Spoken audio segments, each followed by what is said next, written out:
پیغمبر خدا رسول اللہ صلی اللہ علیہ وآلہ وسلم نے فرمایا حج میں اضافہ ہوگا۔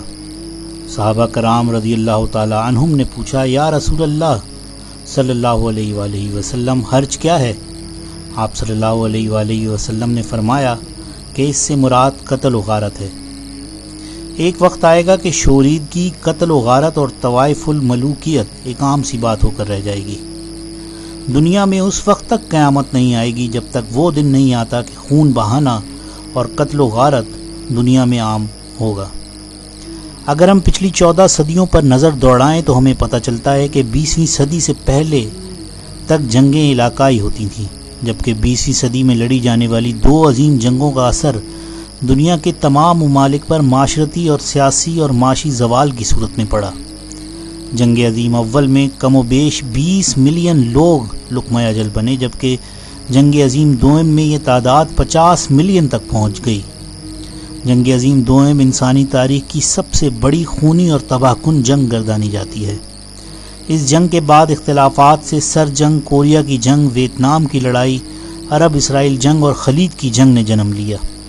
اس طرح مختلف ممالک میں جنم لینے والی علاقائی چکلشوں اور خانہ جنگیوں نے ان کو تباہی کے دہانے پر لا کھڑا کیا ہے۔ بوسنیا، چیچینیا، فلسطین، افغانستان، کشمیر اور بہت سے دوسرے ممالک میں نسل انسانی ان مسائل سے دوچار ہے۔ ایک اور کشیدگی جو کہ نسل انسانی کے لیے جنگ جیسی تباہی کی مترادف ہے اور وہ عالمی دہشت گردی ہے۔ اس موضوع کے ماہرین اس بات سے اتفاق کریں گے کہ دہشت گردی کے واقعات میں 20ویں صدی کے دوسرے حصے میں کئی گنا اضافہ ہوا۔ بلا شبہ یہ کہا جا سکتا ہے کہ دہشت گردی 20ویں صدی کا خاصہ ہے۔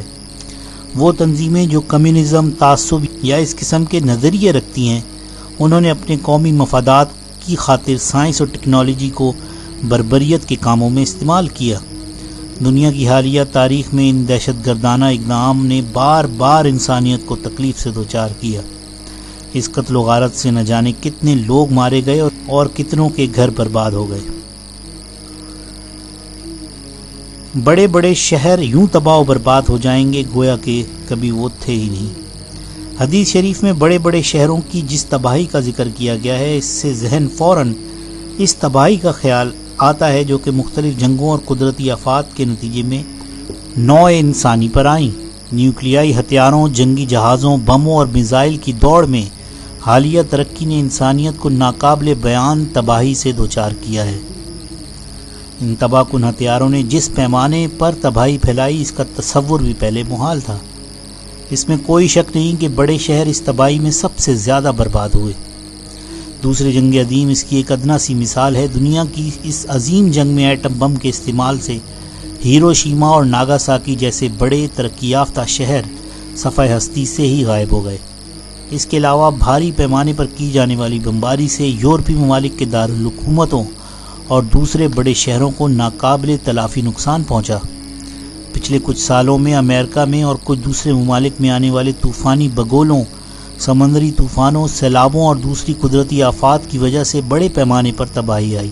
اس کے علاوہ سیلابوں کی وجہ سے زمین دلدل بن جانے کی وجہ سے لوگ اکثر علاقوں میں محصور ہو کر رہ گئے۔ مزید برآں زلزلوں، لاووں اور سمندری لہروں کی وجہ سے بھی انسانیت کو تباہی و بربادی کا سامنا کرنا پڑا۔ لہٰذا بڑے بڑے شہروں میں انسانی و قدرتی آفات سے پیش آنے والی ہلاکت خیز تباہی علامات قیامت کے سلسلے کی ایک اہم کڑی ہے۔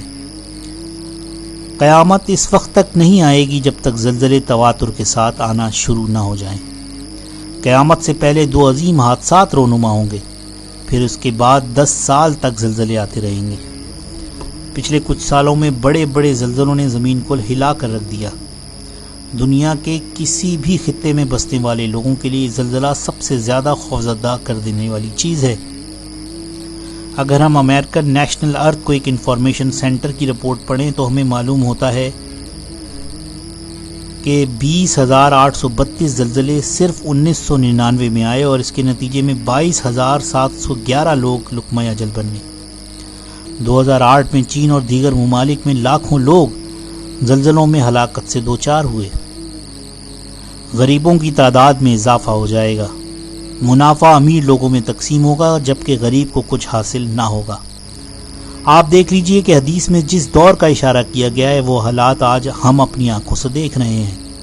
اگر ہم ماضی کی طرف نگاہ دوڑائیں تو ہمیں پتہ چلتا ہے کہ اس وقت خشک سالی، قحط یا جنگ کے نتیجے میں پیش آنے والے مصائب اور دکھ ایک مختصر دورانی کے لیے ہوتے تھے اور عموماً ایک علاقے میں رونما ہوتے تھے، جبکہ آج دنیا بھر کے انسان افلاس اور مصائب سے دوچار ہیں۔ آج دنیا میں افلاس اپنی انتہا کو پہنچ چکا ہے۔ یونیسیف کی حالیہ رپورٹ کے مطابق دنیا کا ہر چوتھا انسان ناقابل اندازہ افلاس و مصائب کا شکار ہے۔ دنیا کی 130 کروڑ آبادی $1 یومیہ سے بھی کم اجرت پر گزارا کر رہی ہے۔ 3 ارب لوگ $2 یومیہ اجرت حاصل کر کے زندگی کی ڈور تھامے ہوئے ہیں۔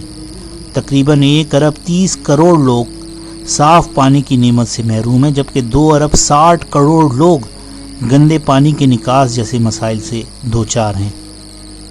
ایک وقت آئے گا کہ زنا عام ہو کر رہ جائے گا۔ قیامت اس وقت تک قائم نہ ہوگی جب تک لوگ راہوں میں کھڑے ہو کر زنا نہیں کریں گے۔ مرد عورتوں کی اور عورتیں مردوں کی شباہت اختیار کریں گی۔ مرد لواطت اور عورتیں ہم جنس پرستی کیا کریں گی۔ غیر قانونی جنسی تعلقات کا دورہ ہوگا۔ قیامت اس وقت تک قائم نہیں ہوگی جب تک قتل کی شرح میں خطرناک حد تک اضافہ نہیں ہو جاتا۔ آج ہمارے دور میں اخلاقی زوال انتہائی حدوں کو چھو رہا ہے۔ جس طرح ایک وائرس انسانی جسم کو کھا جاتا ہے، اسی طرح یہ اخلاقی انحطاط ہمارے معاشرے کی جڑوں کو کاٹ رہا ہے۔ یہ ایک صحت مند معاشرے کے لیے زہر قاتل ہے۔ ہم جنس پرستی، طوائف بازاری، جنسی بے راہ روی، شادی شدہ اور غیر شادی شدہ زناکاری، جنسی ہرزہ سرائی اور جنسی امراض میں اضافہ ہماری اخلاقیات کو دیمک کی طرح چاٹ رہے ہیں۔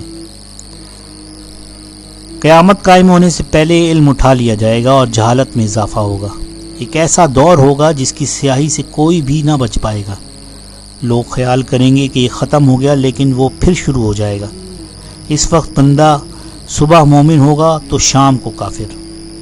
امت پر ایک ایسا وقت آئے گا کہ وہ تلاوت قرآن کریں گے، لیکن قرآن ان کے حلق سے نیچے نہیں اترے گا، یعنی دل پر اثر نہیں کرے گا۔ قیامت کی گھڑی آنے سے پہلے اندھیری رات کی طرح شوریدہ سری کا عالم ہوگا۔ بندہ صبح مومن ہوگا تو شام کافر، شام کافر ہوگا تو صبح مومن۔ ایک وقت ایسا آئے گا کہ آدمی کو یہ پرواہ نہیں ہوگی کہ اسے دولت کیسے مل رہی ہے، جائز طریقے سے یا ناجائز طریقے سے۔ ایک وقت ایسا آئے گا کہ جس میں لوگ دین کے ذریعے دنیا کمائیں گے۔ قیامت اس وقت تک قائم نہیں ہوگی جب تک ایسے لوگ باقی ہوں جن کو نیک کاموں کا کچھ پتہ نہ ہوگا اور وہ برائی کو نہ روکیں گے۔ قیامت اس وقت تک قائم نہیں ہوگی جب تک اللہ تعالیٰ اپنے دین کو زمین سے اٹھا نہیں لیں گے اور زمین پر صرف بے دین لوگ رہ جائیں گے جن کو صحیح اور غلط میں کی کچھ تمیز نہ ہوگی۔ قیامت اس وقت تک نہ آئے گی جب تک 30 دجال یعنی کذاب نہ آ جائیں اور جو خود کو خدا کا نبی نہ ٹھہرائیں۔ ماہرین نے یہ حساب لگایا ہے کہ 1970 کے بعد سے جھوٹے مسیحوں میں بتدریج اضافہ ہو رہا ہے، اور ماہرین کے نزدیک اس کی 2 وجوہات ہیں۔ پہلی وجہ کمیونزم کا زوال ہے اور دوسری وجہ انٹرنیٹ کی فراہم کردہ آسانیاں ہیں۔ آج کی ویڈیو میں قرب قیامت کے دوران ہونے والے واقعات کے اوپر ہم نے بحث کی۔ امید ہے کہ ویڈیو آپ کو پسند آئی ہوگی۔